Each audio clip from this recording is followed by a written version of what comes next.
warahmatullahi wabarakatuh. Sebelumnya perkenalkan, nama saya Salzalika Puspita ini nomor 29 dari kelas 10I. Saya memiliki kelebihan dan kekurangan. Pasti semua manusia memiliki kelebihan dan kekurangan masing-masing ya. Nah, jadi kelebihan saya itu antara lain saya mampu beradaptasi dengan lingkungan seperti sekolah baru, teman baru, bahkan kelas baru. Dan saya mampu berpikir secara kreatif, dan saya itu bisa bekerja sama dengan teman-teman kelompok saya. Dan masih banyak lagi, tapi saya tidak bisa menyebutkan satu-satu ya. Dan kekurangan saya pun juga seperti itu. Yang pertama, saya tidak mampu melakukan public speaking dengan baik. Contohnya seperti saat ini. Sebenarnya saya saat ini sangat malu, tetapi karena ini tugas, saya harus menjalankan tugas ini dengan baik. Jadi saya melakukan hal ini. Dan kekurangan saya yang kedua adalah saya itu anaknya introvert dan extrovert.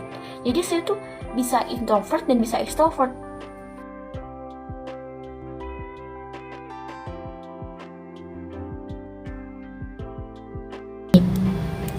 Di sini saya akan bahas tentang kearifan lokal yang saya pilih dalam proyek kearifan lokal.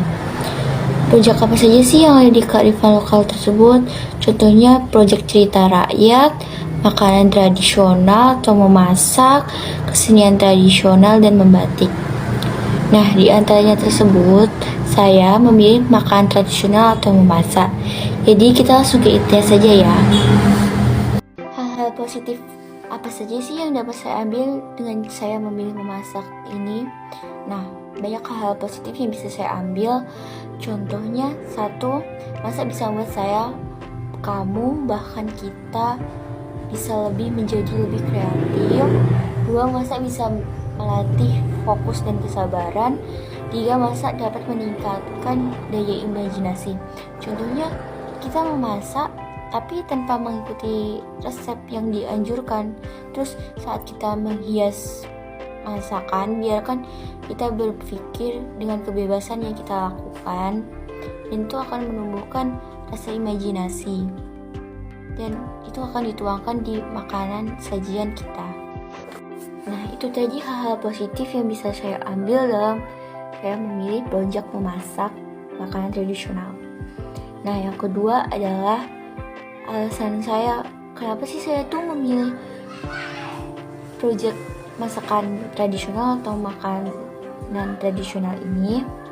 Nah, saya memilih ini karena saya ingin paham tentang banyak makanan tradisional yang ada di sini dan di tempat lain. Kayak saya tuh bukan cuma paham namanya saja, tapi saya juga paham bentuk dan cara membuatnya. Itu adalah alasan saya memilih proyek makanan tradisional dibanding dengan proyek-proyek lainnya seperti membatik, kesenian tradisional, dan cerita rakyat atau bahkan yang lainnya yang sudah disediakan oleh proyek kearifan lokal tersebut. Jawaban pertanyaan nomor 3. Nah, yang pastinya saya memilih memasak karena sangat berpengaruh di kehidupan mendatang saya. Saya pasti mengalami perubahan di masa mendatang. Pengaruhnya antara lain seperti jika saya sedang di luar atau sedang berkemah, saya bisa kalau lapar, saya bisa masak makanan saya sendiri. Kalau misalnya saya membawa pop mie, saya bisa masak sendiri. Saya membawa bahan-bahan makanan, saya bisa memasak sendiri. Dan itu bisa melatih kemandirian kita. Dengan ini saya belajar untuk menjadi lebih mandiri dong, karena saya bisa memilih memasak. Dan yang paling penting, ketika saya sudah dewasa, pasti saya akan menikah. Dan saya sebagai seorang istri pasti harus bisa memasak, seperti membuatkan bekal untuk anak dan suami saya. Itu adalah salah satu tugas atau kewajiban seorang istri. Maka dari itu, saya memilih memasak karena sangat berpengaruh di masa mendatang saya.